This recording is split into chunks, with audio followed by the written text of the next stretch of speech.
Mateo el capítulo 24.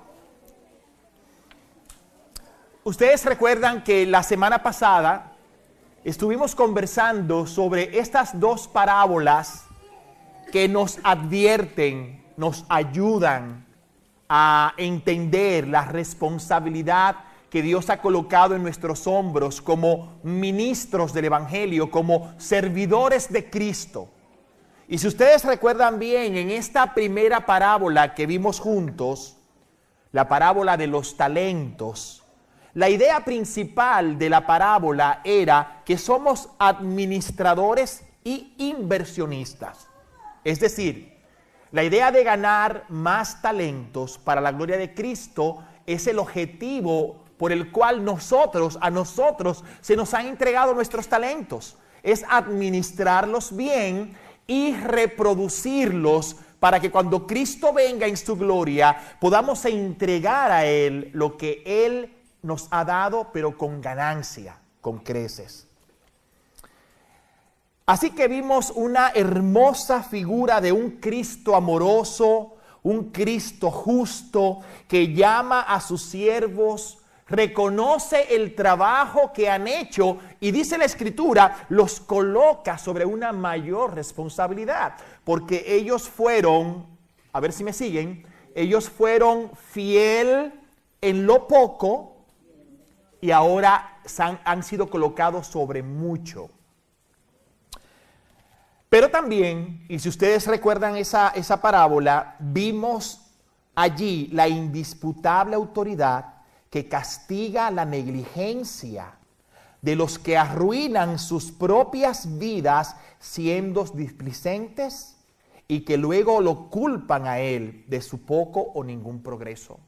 Tuve miedo, lo escondí en la tierra, aquí está lo tuyo, lo que tú me diste. El que tenía un talento fue y lo escondió. No solo eso, pero que también cometió otro gran error, y es que criticó a su Señor. Hemos dicho que usualmente una persona que es negligente en el ejercicio de sus dones y sus talentos tiene regularmente un serio problema en el uso responsable de su lengua. Y lo que pasó con este individuo fue que obviamente él no solamente no hizo lo que debía hacer, pero hizo de algo malo una situación peor, criticando a su Señor.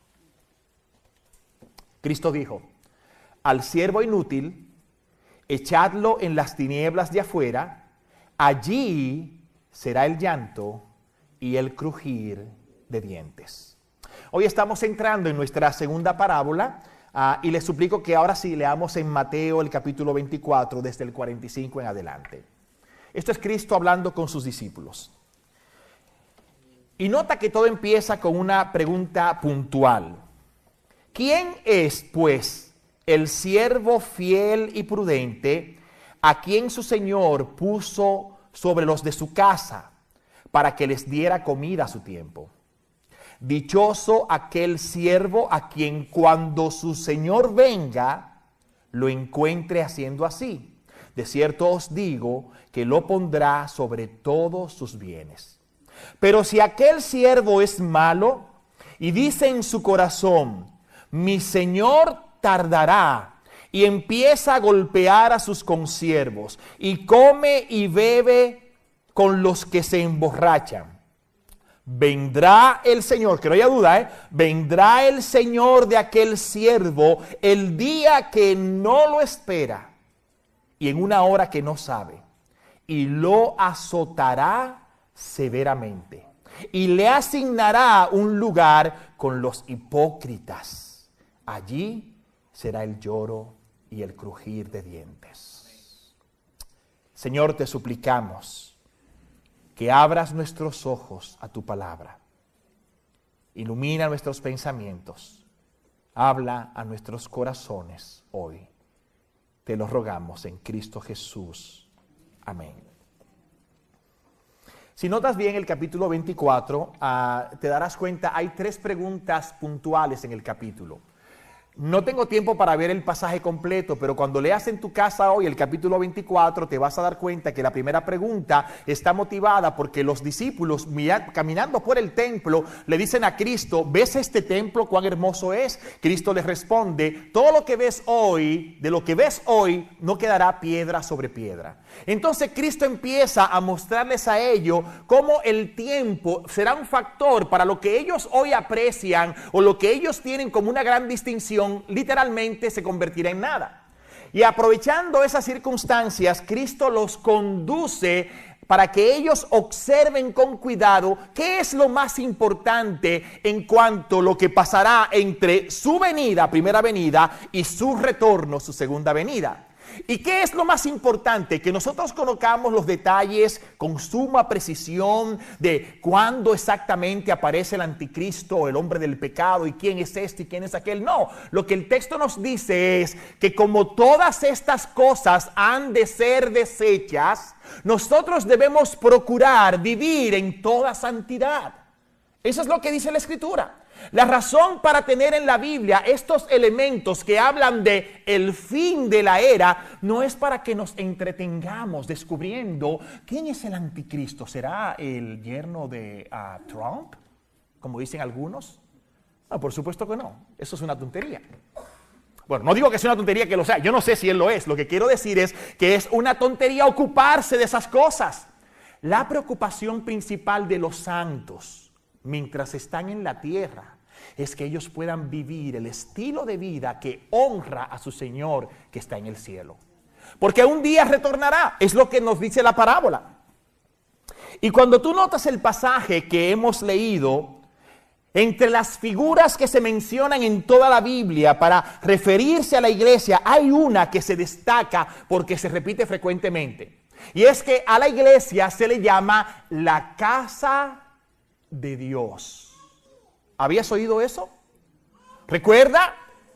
Dice la Escritura en Marcos 11:17, que cuando Cristo sacó a los cambistas, a los negociantes, a los que representaban a la teología de la prosperidad que estaban en el templo, cuando Él los sacó, Él le dijo estas palabras: mi casa será llamada casa de oración para todas las naciones, pero vosotros la habéis hecho cueva de ladrones.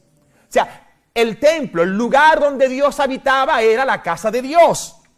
Ahora, mira Timoteo 3:15, primera Timoteo 3:15.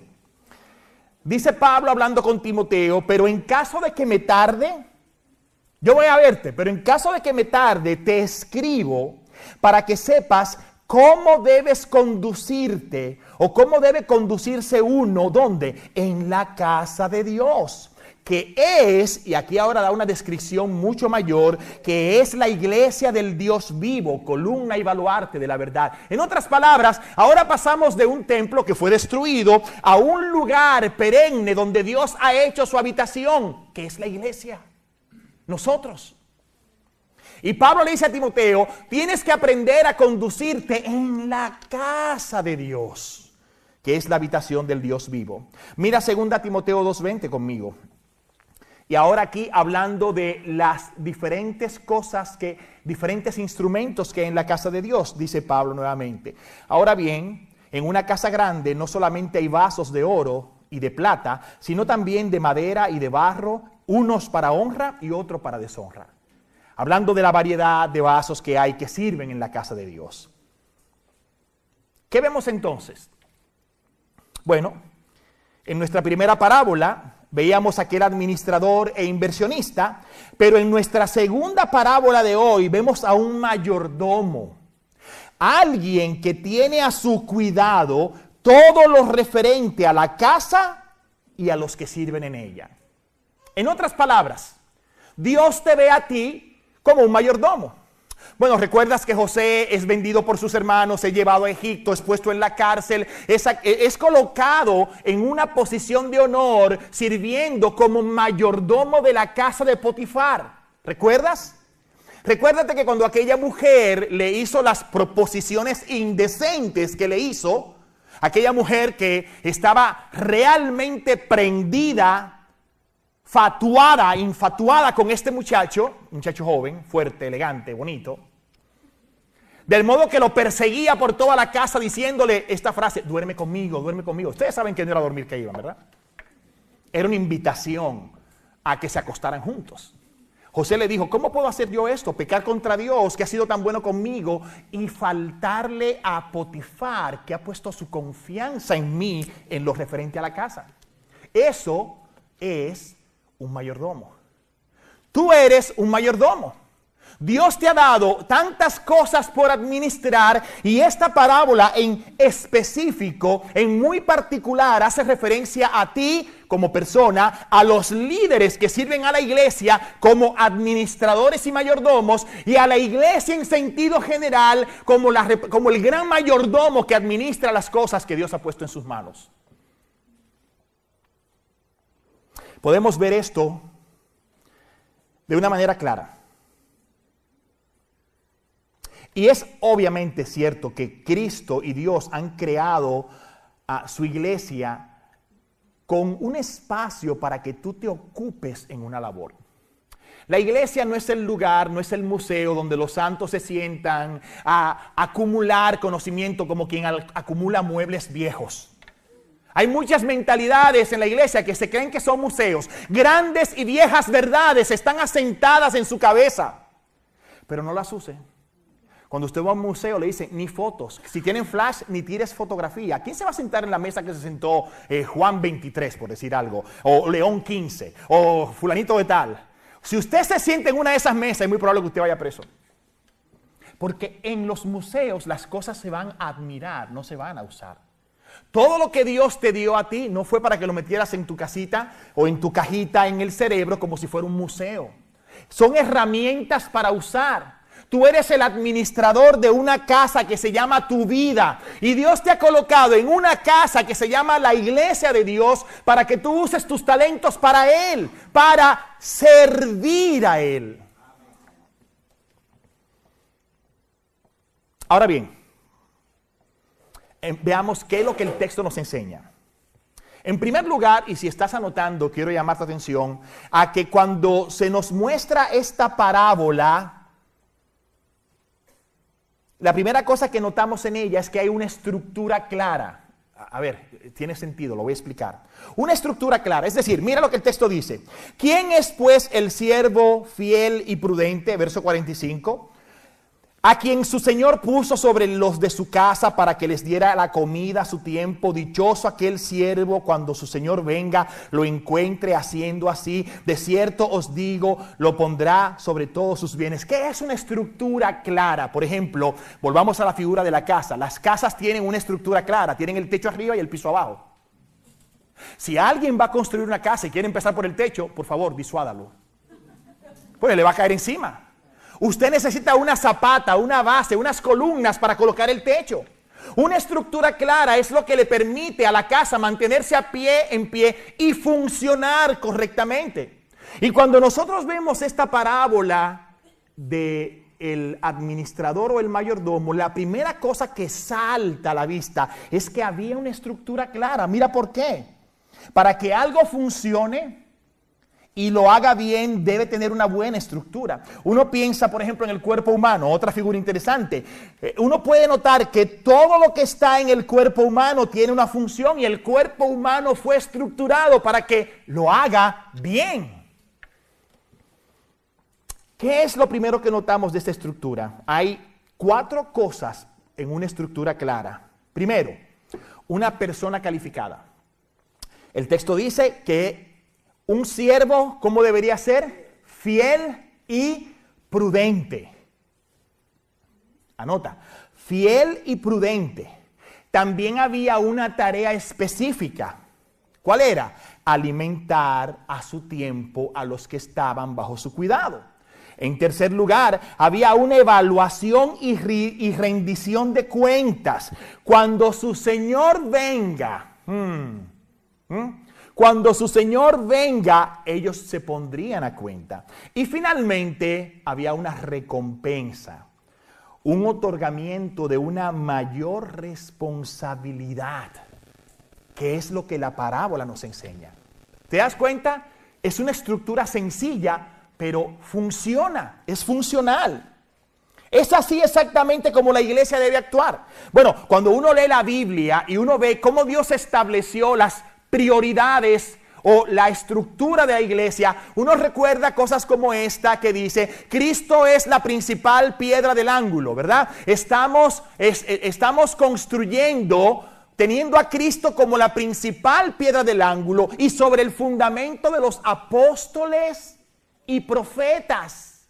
Y sobre ese fundamento estamos edificando la iglesia de Cristo. Hay una estructura.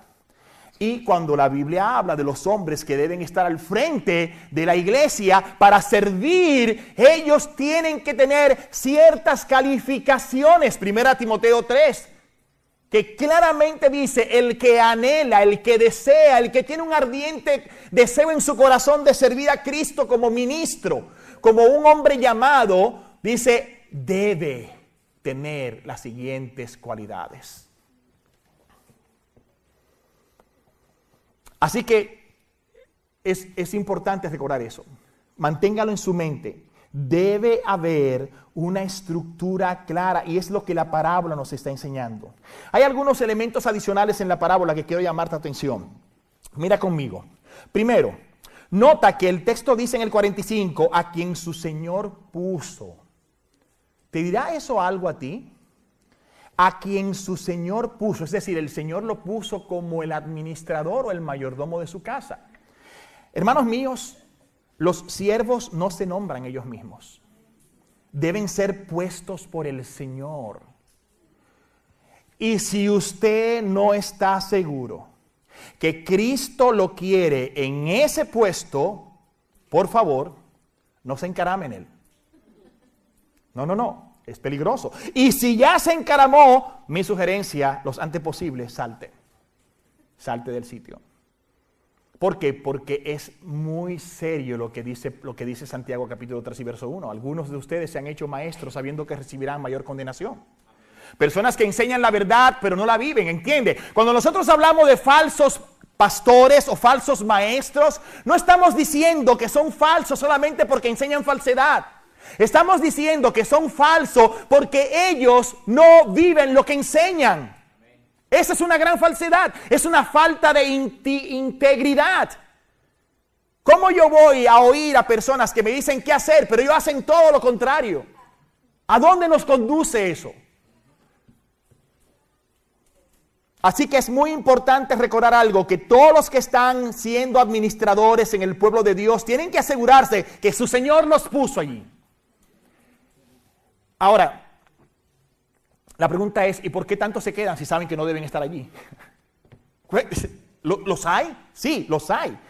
Cuando alguien ocupa una posición para la que no fue llamado por su Señor, termina convirtiéndose en un negligente funcional. Y voy a explicar esta palabra.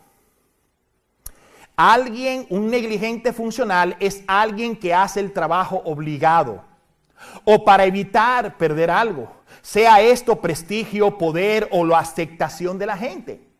Algunas veces yo he hablado con algunos de ellos y yo estoy casi seguro de que están en el lugar equivocado, y yo les he rogado: hermano mío, tú tienes que salir de esa posición, no es bueno para tu alma. Pero ellos no están dispuestos a pagar el precio, porque ellos entienden que si ellos saltan de la posición, ellos entonces van a quedar mal parados delante de la gente. La aceptación que ellos ganan de la gente la van a perder. Estos negligentes funcionales los identifican porque usualmente ellos dejan todo para último, siempre tienen una excusa y cargan con un fuerte sentido de culpa. Otro elemento interesante en la parábola, verso 45 también. Nota lo que el texto dice. Dice, y mira esta frase y puedes marcarla: sobre los de su casa. Él los llamó para administrar o alimentar y lo colocó sobre los de su casa. Nota que no dice sobre las cosas. ¿Te das cuenta? Sino sobre las personas. Bueno, ¿ustedes creen que Walmart trabaja vendiendo productos? No, olvídese, Walmart trabaja con gente. Si la gente que va a cualquier negocio es tratada de manera inadecuada, ¿sabe lo que va a pasar con el negocio? Es historia, hay que cerrarlo. La gente no entiende eso. Nosotros como iglesia no estamos aquí para cuidar las sillas, ni cuidar el micrófono, ni cuidar... Obviamente, el día que yo vea a alguien tirando un micrófono, tendrá un serio problema. Pero ese no es el punto. Nosotros estamos aquí para cuidar a la gente. Cuando en la iglesia los edificios, los cuadros, la historia, la tradición es más importante que la gente, esa iglesia está dando una clara señal de que se está muriendo. Porque vinimos a servir gente, no cosas. Y cuando vemos esta historia, nota, el texto dice que estos hombres, estos siervos, este siervo específico fue puesto sobre los de su casa. De manera que si alguien está haciendo algo en alguna iglesia y en lo que hace no tiene cuidado de la gente de la iglesia, esa persona está perdiendo su tiempo. Porque aquí estamos para servirte a ti. Y si tú no eres servido adecuadamente, tú sabes que puedes hablar. Y puedes reclamar que seas servido mejor. Porque nosotros gastamos nuestras vidas para imitar a Cristo. Haciendo lo que Él hizo, entregando su vida por la iglesia. Así que no somos dueños de los ministerios. Esa es otra cosa. Esto es del Señor. Cada cosa que hay en esta iglesia tiene un único dueño. No hay nada aquí que esté a mi nombre, ni a nombre de ninguno de los que estamos aquí sirviendo. Esto es del Señor. Ahora te pregunto, ¿deberías tú cuidarlo o no? Por supuesto que sí. Nosotros no somos dueños de los ministerios. He oído de algunas personas que se van de la iglesia y se llevan sus ministerios con ellos. ¿Qué? Sí, fulano se fue de aquella iglesia, pero él se llevó su ministerio con él. Y yo pregunto, ¿y él tiene un papel que diga que tiene un ministerio, que ese ministerio es de él? Eso es un problema muy serio. Yo creo que francamente esto es una suprema tontería y una gran afrenta. Usted no se puede llevar lo que no es suyo, porque entonces caería en otra categoría que es mucho más peligrosa. Mira este otro elemento. Bueno, y de hecho hay un peligro adicional en este aspecto cuando estamos hablando de que Él los colocó sobre sus personas para cuidarlas y ayudarlas. Y es el otro peligro es querer hacer las cosas según su propio criterio y no el criterio de su Señor. Primera de Pedro habla muy claro cómo los ancianos, los pastores y los líderes deben cuidar al rebaño. Y son muy específicas las instrucciones cuando dice, no teniendo señorío sobre ellos, haciéndolo voluntariamente, sabiendo que recibiremos del Señor el pago. Nosotros no vamos a cuidar a la iglesia para usar a la iglesia para nuestro beneficio. Y si eso pudiera suceder, usted debería empacar sus cosas y salir corriendo inmediatamente de cualquier lugar que haga eso. Porque eso no es una iglesia, es un mercado. Y a usted es una pieza que la usan como una pieza de intercambio mercantil. Y usted no quiere estar en un lugar que a usted lo usen para sacarle nada más plata, ¿no? Cristo siempre trató a todo el mundo con gracia y verdad. Escucha, aún a sus enemigos. Cristo nunca irrespetó a nadie. Había un letrero en la mesa del pastor Spurgeon, grande, que todo el que entraba podía leer. Y este letrero decía, no hay una sola oveja en mi rebaño que yo pueda detestar o denostar. No hay una sola oveja. Es decir, yo sé que algunas ovejas en vez de lana tienen espinas. Yo lo sé.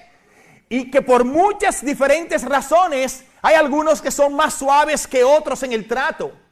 Pero si tú eres un ministro y estás sirviendo a la iglesia en cualquier ministerio y tú no puedes tragarte a una persona, mira, cómprate un frasco de aceite de bacalao.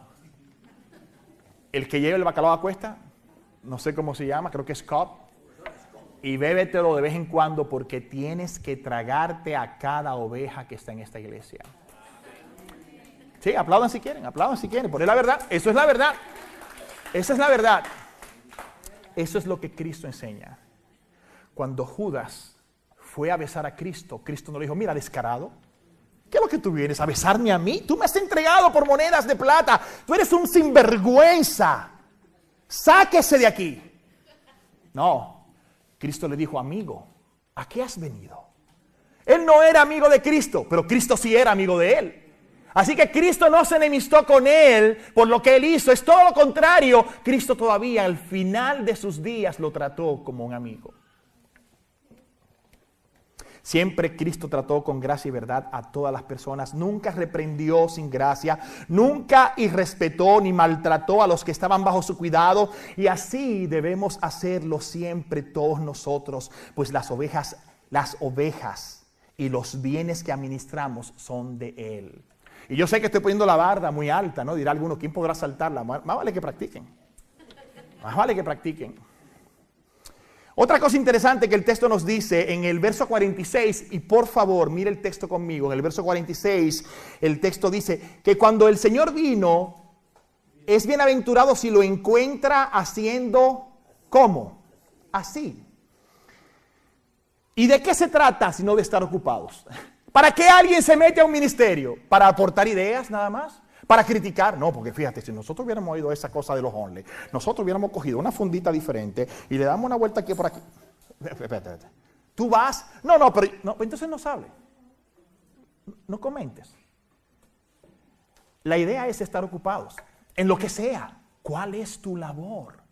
Ocupados en tu labor. El texto lo dice. Bienaventurado que cuando el Señor venga lo encuentre haciendo así. Se supone que un ministerio se establece para que funcione, para que haga o cumpla con una función, para llenar una necesidad. Un ministro es alguien que tiene un ministerio sobre sus hombros y será alguien que sin cansancio trabajará día y noche si fuera necesario para que en su labor Cristo sea glorificado. Cristo sea glorificado, no Él. Pero hay que estar ocupados día y noche. Por eso siempre le decimos a las personas, mire, piénselo bien cuando la iglesia le dice, ¿usted quiere servir en un ministerio? Piénselo bien. Porque obviamente le damos una posición de honor, pero eso también implica una responsabilidad. Porque ahora usted se convierte en alguien que las personas mirarán para saber cómo hacer lo que deben hacer.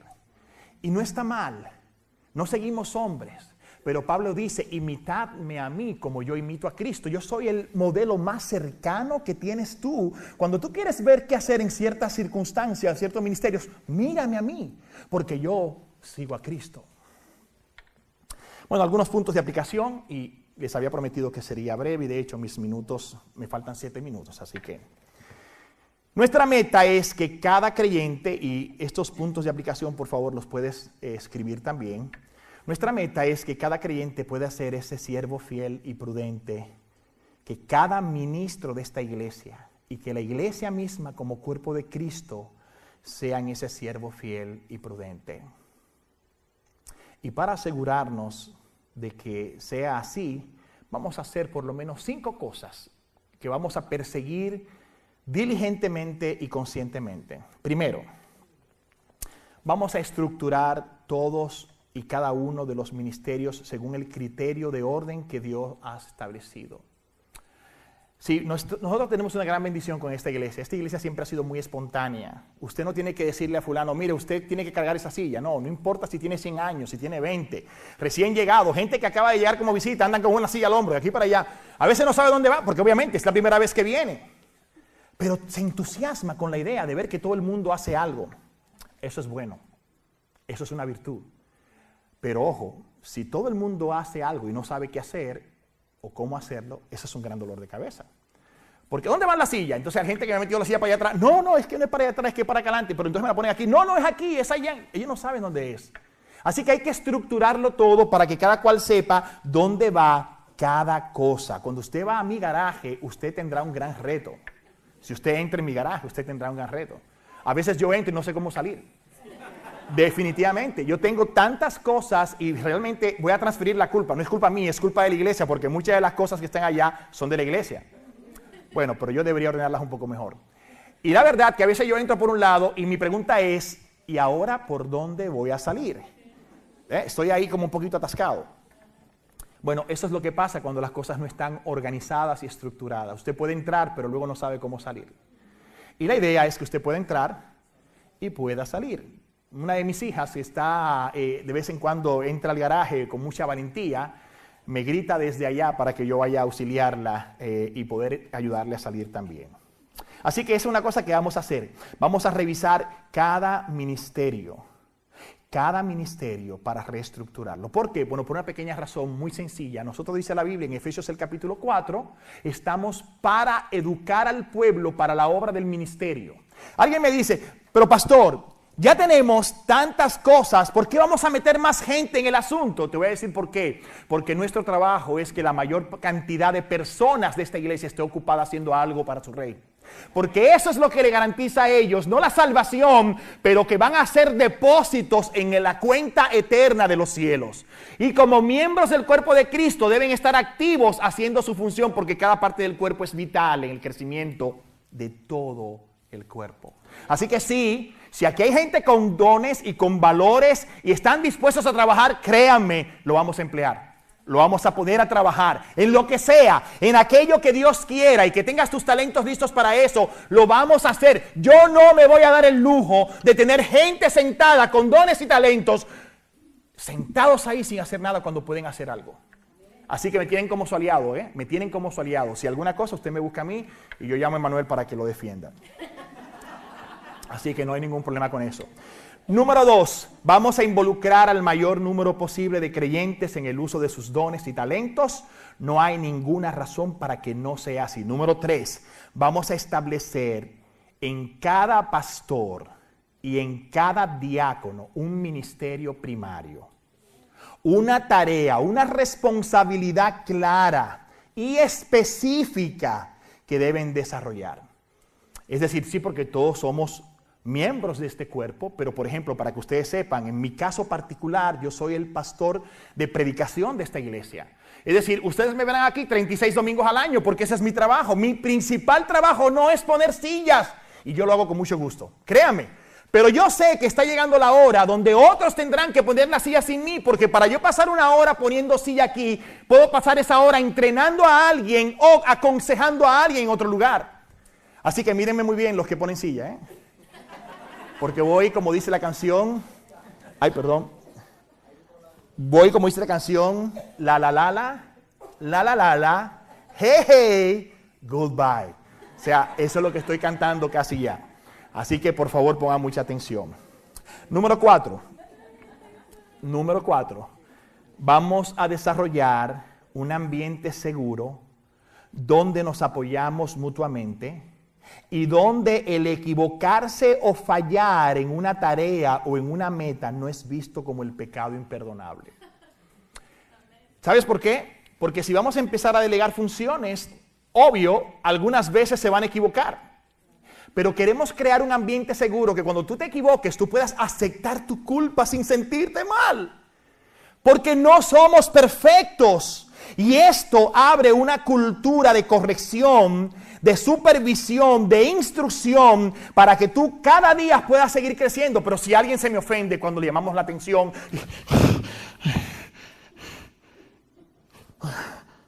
señores, así no podemos trabajar. No podemos trabajar así.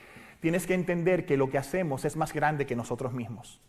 Es más grande que nosotros mismos. Y si hay que corregir, aceptamos la corrección para la gloria de Cristo. Y quinto y último, vamos a procurar el mantenernos ocupados en la mejor de las ocupaciones. Servir al Señor, gastar nuestras vidas para que su gloria brille entre los hombres y ellos alaben a Dios en el día de la visitación. Ese es el mayordomo fiel y prudente que el Señor pondrá sobre su casa. Que el Señor nos ayude. Agradezco a la iglesia. Estos años han sido años bien buenos para la iglesia, pero también han sido muchos retos. Especialmente uno de los principales retos ha sido el reto de no tener una casa propia. Ustedes saben eso mejor que yo. Porque el año pasado estuvimos albergando la idea de que teníamos dos grandes opciones y como quien no quiere la cosa, ambas opciones desaparecieron de nuestras manos. En muchos sentidos, yo sé que Dios es soberano, pero en muchos sentidos sé que también hubo un poco de negligencia de parte de nosotros. Y lo acepto. Y obviamente yo acepto mi responsabilidad como el pastor de predicación de esta iglesia, que da la visión a la iglesia. Yo acepto mi responsabilidad en eso. Y créeme, es uno de mis pocos regrets en mi vida será el haber pasado por alto esta buena oportunidad. Pero bueno, ya estoy en el proceso de curación, así que no se preocupen. De todas maneras, a pesar de eso, Dios ha sido bueno con su iglesia. Dios ha seguido añadiendo a más personas en esta iglesia y lo seguirá haciendo. Así que yo quiero que tú te asegures, hermano mío, que tú te asegures que tú seas una pieza fundamental en el avance del reino de Dios en esta iglesia. Que tú pongas tus talentos y tus dones a su servicio, recordando esto, que este es el método de Juan, que tú mengues y que Él crezca. Recordando esto, que no es para tu gloria, que es para su gloria. Recordando esto, que es el privilegio que Cristo nos ha dado de servir a su pueblo y hacerlo bien, porque Él merece lo mejor. Vamos a ponernos de pie y damos gracias al Señor por este hermoso día que nos ha dado. Ha sido una bendición estar aquí esta mañana. He sido alimentado por ustedes, he sido bendecido por las informaciones que he escuchado y ahora estoy contento. Puedo ir a mi casa, comerme mi preferido helado. Es domingo en mi casa, es Butter Pecan Ice Cream, que es mi preferido. Así que yo siempre que salgo de aquí me paro en el supermercado y yo sé que hay algunos que me están vigilando el peso. Yo sé que algunos tienen una especie de balanza en sus ojos que cada vez que me ven me dicen, ¡hey! Okay. Pero hoy es un día especial, así que vamos a orar, que el Señor nos bendiga. Oremos. Padre, gracias te damos en esta mañana por tu palabra. Gracias por tu iglesia, Señor. Oh Señor, qué privilegio es servir a tu pueblo. Qué gloriosa y hermosa es tu novia.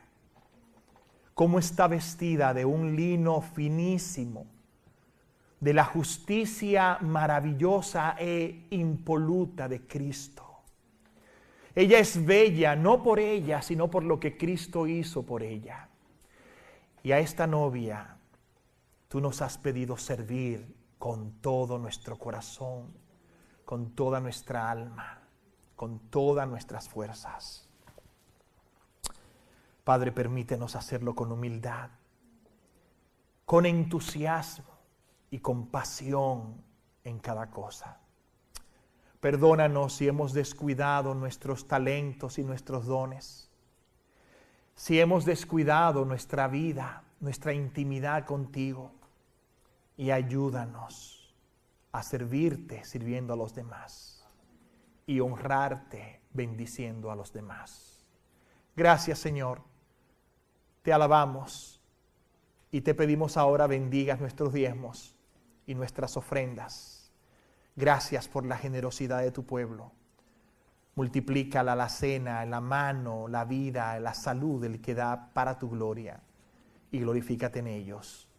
En Cristo te lo rogamos. Amén y amén.